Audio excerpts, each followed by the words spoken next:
Today we're going to talk about setting up a budget and making sure that we have enough money to pay for everything. So, in order to do today's assignment, you have to have done yesterday's assignment, which was this one. Remember the how much do I keep? And I know this was a lot. So hopefully you guys have all gotten this one done because we are going to be using this number that you came up with here. Okay. Oops, excuse me. So this assignment that you did yesterday, you're going to use this number. In order to do this assignment, you had to have done your career exploration assignment so that you could have money. Anyway, using this number right here that you got for your, which if you remember was your gross monthly, that's how much you earned every month, minus everything taken out for taxes, state taxes, federal taxes, all that stuff. They take that money out, and then this is the money that you get. It's your net pay that you get. You get your net. Kind of rhymes. That's how you remember it. So you're going to take that number, you're going to bring it over here. For me, my number was 3,326. So I'm going to pop that right in there. 3,326.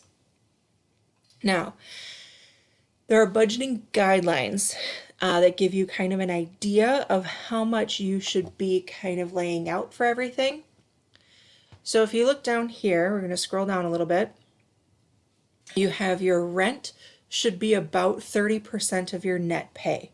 You shouldn't be spending more than a third of your money on the place where you live, okay, on the actual rent or mortgage, okay? Mortgage is a loan for a house.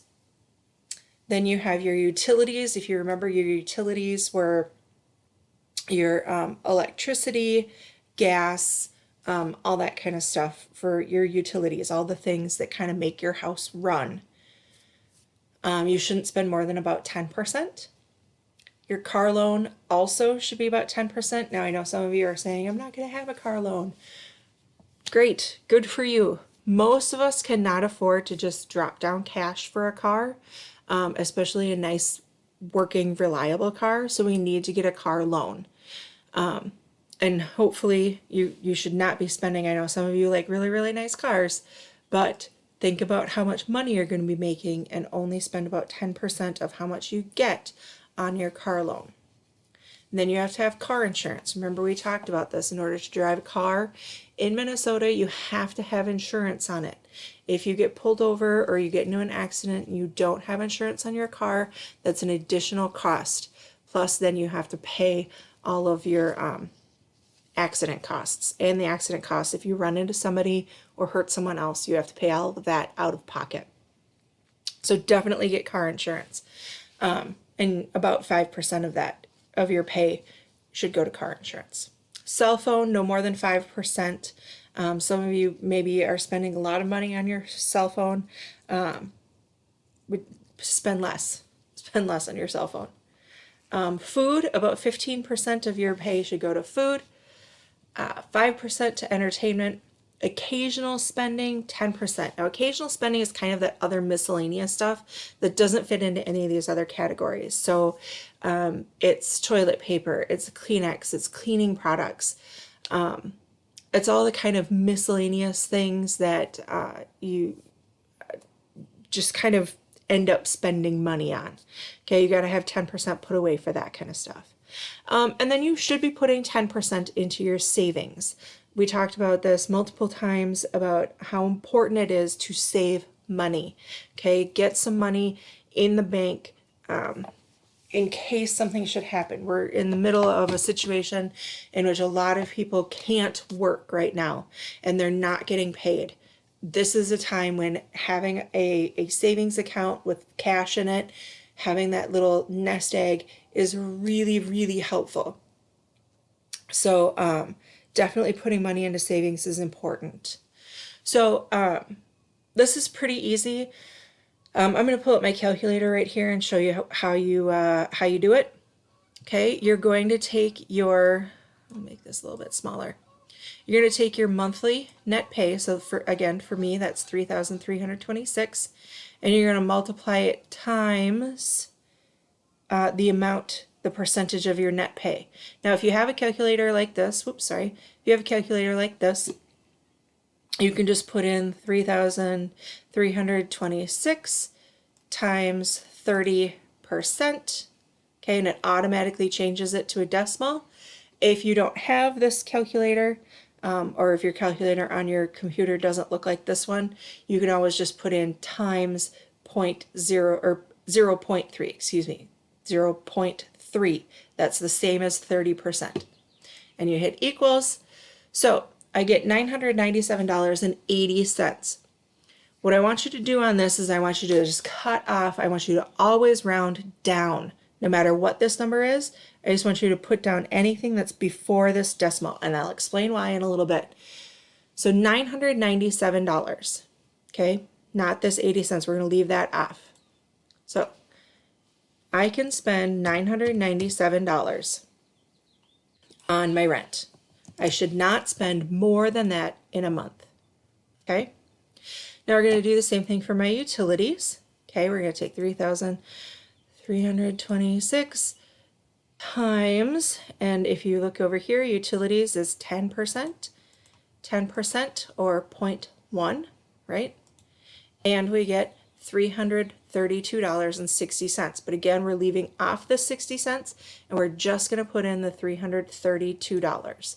So I'm going to put in $332. Okay? So now, kind of easy, the car loan is also 10%. Well, I already just figured that out. So that's also going to be $332. Anything that's 10%, right, is going to be $332. So go down and you're going to do this whole thing and you're going to put in your numbers. Remember, you're not just copying what I'm doing. You're using your monthly net pay up here.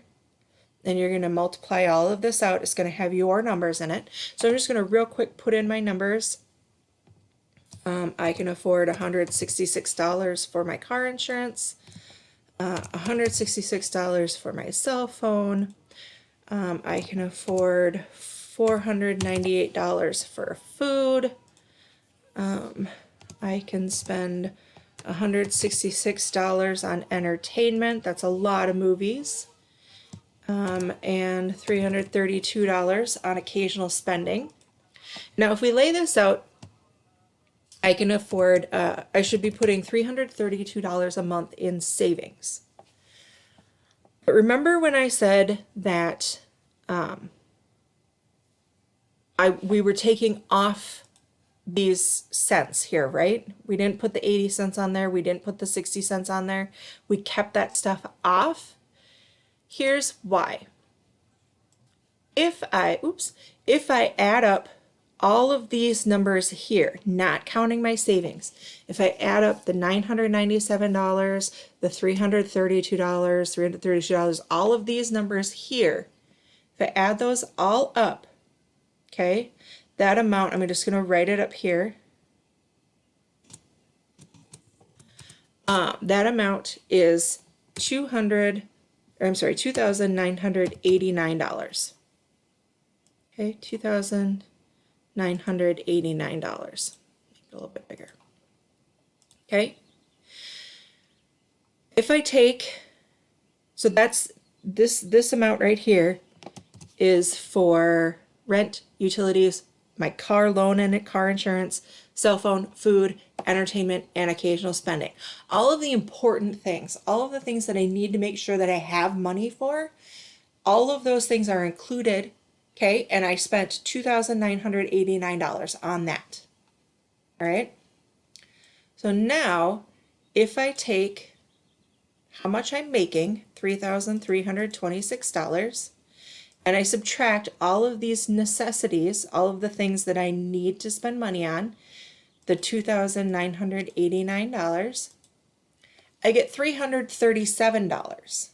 Okay, so there's $337 that I haven't put into rent, utilities, car loan, car insurance. I haven't spent it in any of these areas. $337. So I could potentially put $337 into savings. Okay, 337 instead of 332.